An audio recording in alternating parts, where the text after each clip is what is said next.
ஆசிரியர் தேர்வு வாரியம்.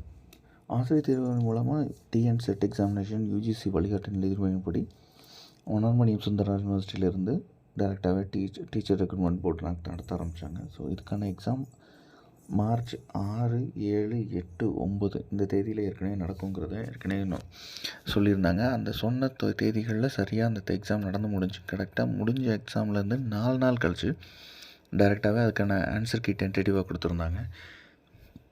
கொடுத்தது மட்டும் இல்லாமல் அதில் நிறைய குளறுபடிகள் இருக்குது. 50 கொஷின் தப்பு அப்படி இப்படின்ட்டு நிறைய பிரச்சனைகளும் எழுந்துச்சு. ஏன்னா அப்ஜெக்ஷன் ட்ராக்கருக்கு டைம் கொடுத்துருந்தாங்க ஒரு 3 நாள் 4 நாள்.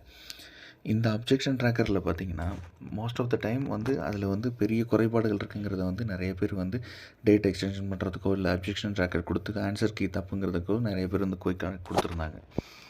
இதோட டைமிங்கில் என்ன ஆச்சுன்னா ஆக்சுவல் ப்ராப்ளம் பார்த்திங்கன்னா அதே மாதிரி அதில் நிறைய பிரச்சனைகள் இருக்குங்கிறதையும் டேரெக்டாக பார்க்க ஆரம்பித்தாங்க. அப்ஜெக்ஷன் ட்ராக்கரை பொறுத்தவரை பார்த்திங்கன்னா நிறைய பெருசாக பாதிச்ச சப்ஜெக்ட்ஸ்னு பார்த்திங்கன்னா காமர்ஸ் டிபார்ட்மெண்ட் பெருசாக பார்த்துச்சு. ஆக்சுவலாக அதுக்கு காரணம் என்னென்னா மார்னிங் ஷிஃப்ட்டுக்கு உள்ளவங்களுக்கு ஆன்சர் கீ கொடுக்கும்போது பார்த்திங்கன்னா ஷிஃப்ட் 2க்கு மதியம் உள்ளவங்களுக்கு கீயும் மதியம் நடந்தவங்களுக்கு மார்னிங் ஷிஃப்ட்டில் உள்ள கீயும் கொடுத்தாங்க.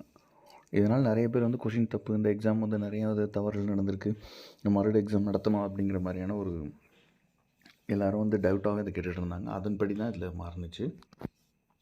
அதே மாதிரி கட் ஆஃப் இப்போ நிறைய பேர் செக் பண்ணியிருப்பாங்க. இதாவது நேற்றைய முன்தினம் பார்த்திங்கன்னா அதுக்கான அப்ஜெக்ஷன் ட்ராக்கர் நாங்கள் ஏற்கனவே கொடுத்த கொஷின்லாம் எல்லாத்தையும் நாங்கள் மாற்றிக்கிறோம், அதுக்கான டென்டேட்டிவ் கீ நாங்கள் மாற்றி சொல்கிறோம்னு சொல்லிட்டு சொன்னாங்க.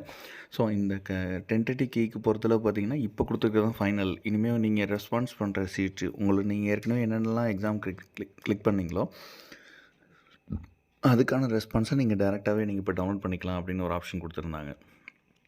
இப்போ நீங்கள் ஸ்க்ரீனில் பார்க்குறது பார்த்தீங்கன்னா நெட் எக்ஸாமினேஷனுக்கு ரிலேட்டடாக, அதாவது அப்போ கட் ஆஃப் அவங்க எப்படி கால்குலேட் பண்ணுறாங்க, அது ரிலேட்டடாக என்னென்ன இஷ்யூஸ் இருக்குது, அதை எப்படி ஷார்ட்லிஸ்ட் பண்ணுவாங்கன்னு ஏற்கனவே ஒரு வீடியோவில் போட்டிருக்கேன். அது இந்த வீடியோவுக்கு இந்த இடத்துல லிங்க்கில் நான் போடுறேன், டேரெக்டாக நீங்கள் அதை கிளிக் பண்ணி பார்த்துங்க. இந்த வீடியோட டைட்டில் இதுதான். இது இந்த வீடியோக்கில் நான் லிங்க்கில் போட்டிருக்கேன், அதை நீங்கள் டேரெக்டாக கிளிக் பண்ணி நீங்கள் இதில் உள்ளது நீங்கள் தெரிஞ்சுக்கலாம். இப்போ இருக்கிற வீடியோ நம்ம நேற்று எஸ்டர்டே நம்ம போட்ட வீடியோவில் பார்த்தீங்கன்னா ரீசெண்டாக கொடுத்த நாங்கள் கீயை நாங்கள் மாற்றுறோம். அந்த மாற்றின கீக்கு நீங்கள் டேரெக்டாக எப்படி நீங்கள் அதை டவுன்லோட் பண்ணலாங்கிறத பார்த்துருக்காங்க. ஸோ நிறைய பேர் செட் எக்ஸாமினேஷனுக்கு கீயை நம்ம கட் ஆஃப் கீ வந்துருச்சு, அது இல்லாமல் ஆக்சுவல் ரெஸ்பான்ஸ் ஷீட்டும் வந்துருச்சு. இப்போ நம்ம எவ்வளோ தான் கட் ஆஃப் இருக்கும் அப்படின்னு எல்லாேருக்கும் ஒரு டவுட் இருக்கும். அந்த டவுட்டை பற்றி தான் இந்த வீடியோவில் நம்ம பார்க்க போகிறோம். டேரெக்டாக இப்போ நீங்கள் உங்களோட ரெஸ்பான்ஸ் ஷீட்டு அதுக்குள்ளே உள்ளது எல்லா டீட்டெயிலும் இந்த ஏற்கனவே நான் வீடியோ போட்டிருக்கேன். அதை இந்த வீடியோக்குள்ளே நான் லிங்க்கில் போடுறேன், இதையும் நீங்கள் பார்த்துங்க. இப்போது